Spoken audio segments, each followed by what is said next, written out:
Yes, nakunan at nahagip nga ng video ang ginawa ni Daniel Padilla kay Catherine Bernardo habang nasa party sila.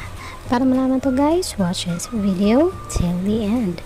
Bago nakabalik ng Maynila ang Kathaniel na nakabalik na today, ay nangyari mo ng party kung saan nandun sila Catherine Daniel sa Palawan, sa Isla Amara. At dito nga guys, kasama nila ang mga closest friends and family nila di Catherine Bernardo at Daniel doon sa Isla Amara.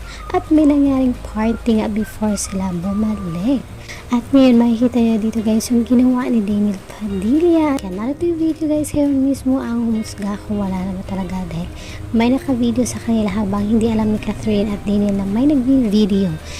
Isang kasama na doon sa party na nag-video talaga sa ginagawa nila. Medyo madilim-dilim dito guys, pero klarong-klaro naman yung ginagawa ni Catherine at Daniel Padilla dito sa video. At klarong-klarong sila din naman yun. Kaya kayo na mismo ang humusga at panoorin itong video na ipapakita ko sa inyo.